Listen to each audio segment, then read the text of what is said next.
kamusta po kayo? So, narito po muli tayo para magsagawa ng panibagong reading. Okay po. Natapos na tayo sa Libra. So, ngayon, ang susunod na babasahan natin ay yung may zodiac sign na, na Aries. Okay po. Sa lahat ng may mga zodiac sign na Aries, ito po ay ang reading para sa inyo. Okay po. So, same pa rin yung content natin. It's all about general reading. May kinalaman sa love life, sa career, sa finances, any kinds of challenges na maaaring natin pagdaanan for next week, any kinds of opportunities na maaaring mag-line up sa ating buhay for next week, and so forth po. Maaari itong makapag-resonate sa inyo at maaari ding hindi. Kunin nyo na lamang po ang mga pwedeng makatulong sa inyo at ilib nyo na po ang hindi. Okay po? Uulitin ko po ulit, itong ginagawa po natin ngayon ay for basis of pagkabay lamang po, okay? Para makatulong sa ating pananaw, okay? So, sa mga desisyon natin gagawin na maaari makapekto sa atin for next week. Maaari itong makapag-resonate sa iba at maaari ding hindi, okay po? So, ginagawa po natin ito para po makatulong through humanity. Okay po. Para mapaghandaan natin mga possibility na maaaring mangyari sa atin. Pero ito hindi magiging basis ng life cycle natin, okay po? So, sa lahat naman po nag-reading, lalo na yung mga mas expert kasi sa akin, kasi ako, baguhan pa lang, hindi ko masyado siyang pinapractice, although meron akong kakayahan, okay? So, ginagawa ko ito just to help humanity, okay?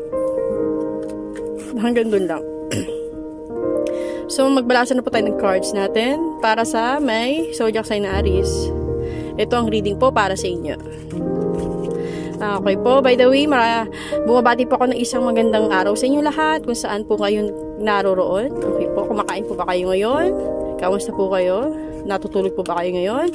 Ito po ay timeless reading po ha. Maaari yung mabasa ito anytime, gabi, tanghali, o umaga.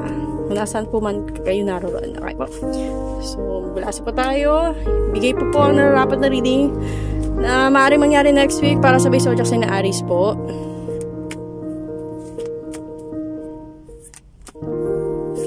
Okay po.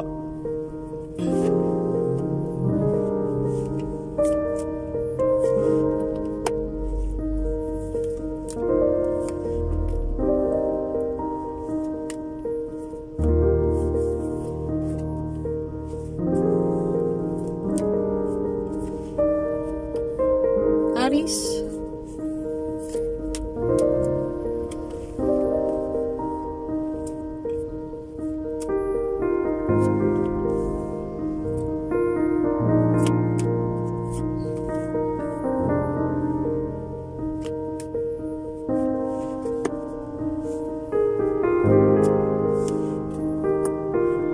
Okay po. So, ayusin po natin cards natin. Hello po. So, naisaayos na po natin yung cards natin. Yung giging reading natin para sa may zodiac sign na Aries. Okay. Na maaaring mangyari to next week. Maaaring mangyari or hindi. Okay? Depends. Kasi iba-iba naman namin buhay natin. Hindi tayo pare-paras ng buhay natin. Okay? Iba-iba situations natin. Maaaring makapag-resonate dito at maaaring hindi. Okay? So, ano ba nakikita natin? Nakitaan tayo ng magician ulit.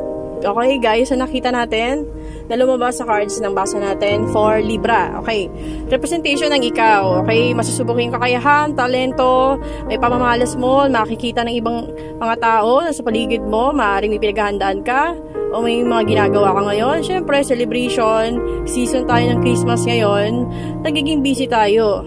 Okay, baka may mga organizations o mayroon kayong nilulunsad ng mga party. Okay, na para ma-celebrate yung ating Christmas. Alam niyo na yun. Okay, so nandito lalabas ang creativity. Okay, so pwede rin dahil doon, okay, maaari din by next week sa sobrang pagiging creative mo, pwede rin sa health. Baka may problema ka, naabuso mo ang sarili mo, may mga dinaramdam ka, pagiging busy mo, nakalimutan mo na anihin yung bigyan ng pabor o bigyan mo ng focus ang iyong sarili, ang iyong kalusugan, o maaari din na sa mga pagkakataon nito, hindi man ito exactly mangyari next week o extension ng mga nangyari sa iyo ngayon, may pinagdaraanan ka na mabigat na problema. O may mangyayaring through heartbreaks na hindi mo ina-expect maaaring mangyari next week. Okay? So may heartbreak kasi. Okay? O pwede rin through your health kasi nga busy-busy ka. Mga ginagawa mo. Okay? Or heartbreak kasi may mga times na hindi maganda yung hindi mo nahanda ng tama yung stress mo dahil sa mga pinagagawa mo ngayon, kung ano man ang mga pinaghahandaan mo, nagkakaroon ka ng delirium or mental stress ngayon, pinagdaanan. Okay? Iniisip mo. So, sa mga pagkakataon to, syempre, ano ba dapat natin gawin? Kailangan natin mag-seek ng help sa mga tao na mas nakakaintindi sa atin, sa friends. Okay? Kung hindi naman ganun katindi yung pinagdadaanan natin, stress, depression, anxiety, etc. Okay? So, relate yan. Dalawang yan. Okay. May mental crisis, pinagdadaanan, extension for next week, o may mapagdadaanan ka for next week. Okay? Nag-lead sa'yo na mabigat ang dibdib, problema dahil sa mga problema. Okay? O dahil nai-stress ka, may mga kaya mo ipinupursu yung sarili mo na maging perfect ang ginagawa mo ngayon kasi may mga expectations ka na mini-maintain na yung nagbibigay sa iyo ng matinding stress, okay, burden sa sarili mo. O pwede din masyadong naabuso yung health mo, yun, nagmamanifest ng paunti-unti yan sa iyo, okay. O pwede kaya mo to ginagawa, okay, piniplease mo ibang tao, okay. Kasi may kinalaman to sa stability. May tinatarget ka eh. Gusto mo ma-appreciate ka. Ma-appreciate yung mga ginagawa mo. Okay. Kasi may tinatarget ka. Mga abundance, prosperous, na ini-aim mo na maaaring ibigay sa'yo. Okay. So, kaya kahit health mo, inaabuso mo na rin. O nagbibigay ng burden sa'yo mental. Kasi meron kang ini-aim. O pwede rin, by next week, Queen of Cups. Baka may magbubuntis. Sa magandang balita. Okay. Sa magandang blessing. O pwede rin, Queen of Cups kasi isa kang sumisimbolo ng parang sumisimbolo ka ng perfection sa mata ng iba. Kaya nangyayari nun, ini-maintain mo na i-please sa ibang tao. Ano yung mga ginagawa mo ngayon? Kahit sa loob-loob mo na para ka nahihirapan na, nasasaktan ka na. Okay? Parang hindi mo na siniset aside mo na yung sarili mo. Kasi nga, mas importante sa'yo kung ano yung ipapakita mo, appreciation ng iba. Okay, mas importante sa iyo kasi nga gusto mo yung may tinatarget ka. Tinatarget mo yung stability. Ang mga tao nakakatulong sa iyo through finances. O nakakapagbigay ng prosperous life mo, abundance. Okay? Para maging mapagpatuloy ang kagandahan ng iyong aura o dating sa iba. Okay. Piniplease mo ang iba. Okay. Kaya patuloy ka nagpapa-impress sa kanila. Kahit sa loob-loob na parang nahihirapan ka na. Okay? Pinupuno ka ng mental crisis.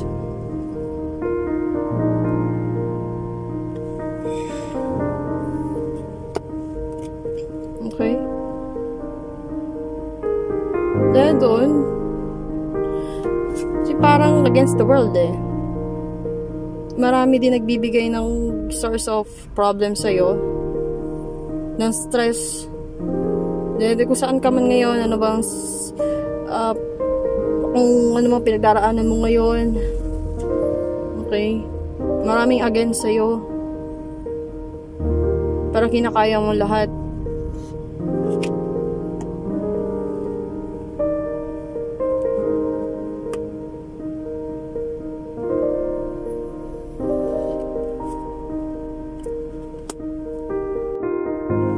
Alam mo, pasensya na po, medyo nahinto tayo. Okay po, ipagpatuloy po natin kung ano yung kung saan tayo nahinto sa ating pagbabasa para sa reading ng zodiac sign na Aries. Okay po? So, yun na nga. May mental crisis ka, pwede rin sa health related yon. Dahil nga dito sa 3 of Swords, sa 7 of Wands, tsaka sa 9 of Wands. Okay, so minsan, nagkakaroon ka ng parang pagbumuni-muni, ano bang dapat mong gawin, ano mga decisions na dapat mong baguhin para makawala ka na dun sa stress. Okay, na maaari ito pagdaanan mo for next week. Okay, so 50-50 ka, hindi mo alam kung ano pang gagawin mo sa buhay mo. Okay, binabalanse mo pa. Okay, naroon ka, binabalanse mo situations. Hindi mo alam kung anong papaboran mo. O pwede rin na may mga iniisip ka ngayon, kailangan mong bigyan ng pagtuunan ng seryosong pagdedesisyon sa buhay. Na hindi mo pa alam mapaan mo siya. Kasi may mga connected sa ibang tao. Makakapekto ng decisions mo. Binabalanse mo pa. Okay? Okay, siguro may kinalaman to sa stability kaya hindi ka pa mapag-decision ka agad. Kaya tinitiis mo na lang kasi nga, okay. So, dito ka na kapag kuha ng source of stability mo eh. Okay, kahit na medyo parang uneasy na yung situations na pinagdaraanan mo. Okay. So, pwede rin, kaya ka nagkakaroon ng ganito, may mga tao nagde-dictate sa'yo, or o nag-hope ka, mayroon ng parang tutulong sa'yo, may darating na nag-i-aim ka, nagbibigay ng matinding advice sa'yo, o may mga ini-expect ka ba na letter or ini-expect ka na message, okay, for next week. O pwede rin, kaya ka nagkakaganto kasi may mga nagmamando sa'yo, okay, na nag-create ng mental crisis mo ngayon. Okay. So, seeking of justice ka. May mga pinagdaraanan kang problema, may kinalaman sa legal, or problem sa family, problem sa relationship, variety, depende kung anong situation mo ngayon. Okay. So, yun. Nagsisik ka ng justice. O pwede rin, may magaganap na justice sa'yo. Dahil doon sa nangyayari. 50-50 ka, hindi mo pa alam. Kasi against the world, maraming o marami kang kaaway, o maraming nag-a-against sa'yo, o maraming tumututol yun, pwede rin. O mga conflicts na maraming mapagdaanan next week, natapat pa sa panahon ng Christmas, sa mga relationship mo sa family, friends, etc. Okay. Kaya minsan parang iniisip, parang nag-decision ka na ba dapat mong gawin. Okay. Paano ka makakawala sa stress? Pagdadaanan mo. Okay. Kasi nandun. Naging pagtingin mo binabalasa yung situation. So parang nag-hope ka na sana may tutulong sa'yo. Nagbibigay ng message, advice, etc. Kailangan mo para sa mentality mo. So, yun. So, yun ang nilalaman ng ating reading natin na maaaring mangyari for next week para sa zodiac sign na Aries. Okay po? So, maraming salamat po sa lahat ng mga nakinig. Sana po nakatulong ako sa inyo. Ikinalulugod ko po na makatulong sa inyo for enlightenment. Alalahanin ninyo, itong ginagawa natin for paggabay lamang po. Kunin nyo lang po ang mga maaaring makatulong sa inyo at ilibin nyo na po ang hindi. Okay po, hanggang sa susunod po. Maraming salamat po.